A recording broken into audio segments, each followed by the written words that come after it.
जब कोई इंसान कॉन्फिडेंस से भरा होता है तो उसके जीने का ढंग, चीज़ों को लेने का तरीका बड़ा आकर्षक होता है। It's very attractive. His aura is very bright. हर दूसरा इंसान उससे जुड़ना चाहता है, उसे अपनाना चाहता है। ये कॉन्फिडेंस क्या है, कहाँ से आता है, कैसे डेवलप होता है और कैसे मेंटेन किया जाता है? ये एक एहसास है, एक स्ट्रॉन्ग फीलिंग है। Confidence is the state of mind which is based on certainty. Certainty of what? Happening of something. ये मन की ऐसी अवस्था है जो निश्चितता मतलब श्योरिटी को दर्शाती है।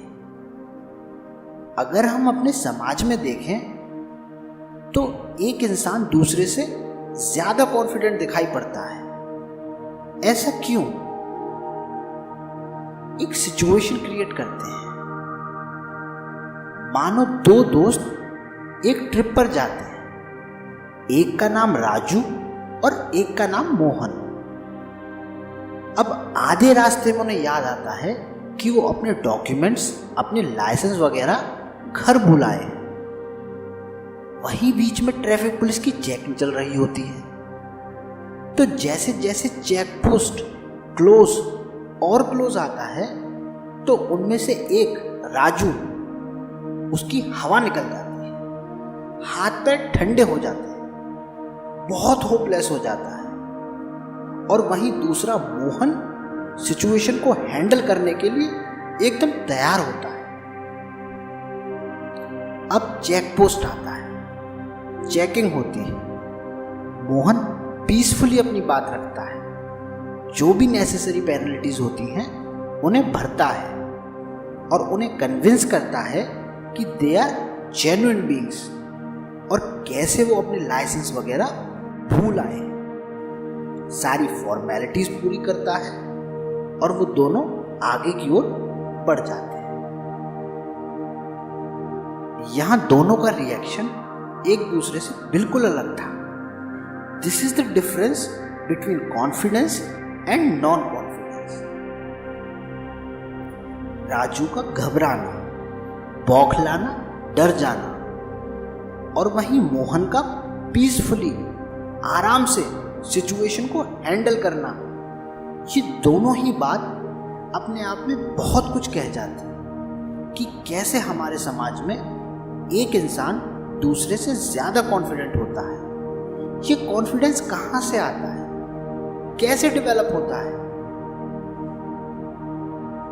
अब इस सिचुएशन को दोबारा समझते हैं, एक बार फिर एनालाइज करते हैं।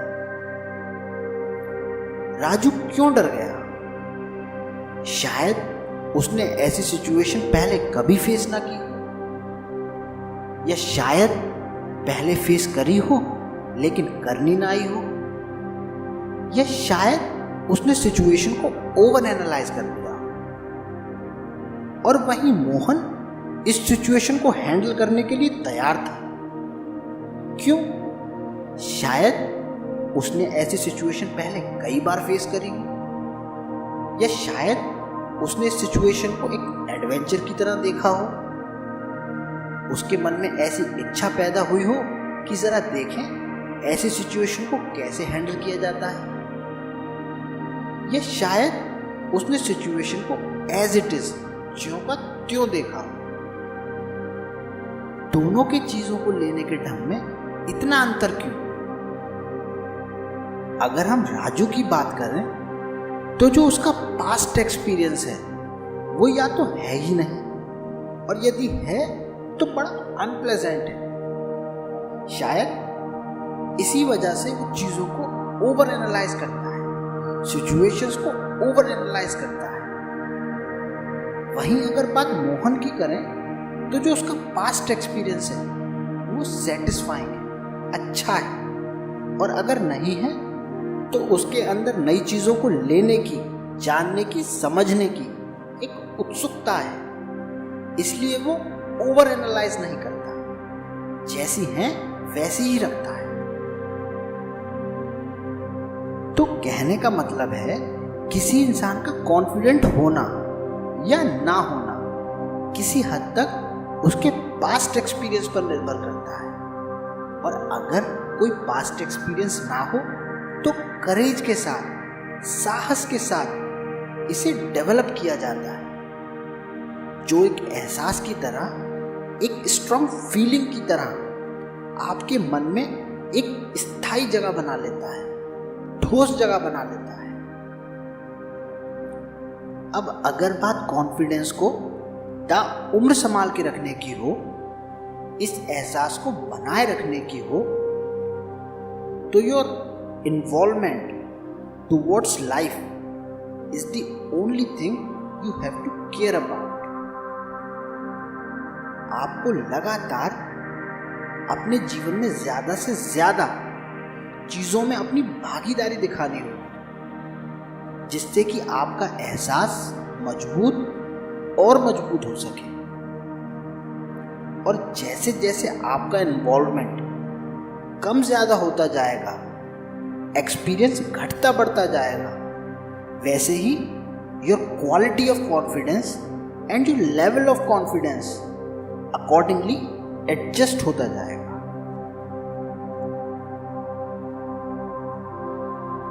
अपनी पसंद नापसंद कमेंट करके ज़रूर बताएं।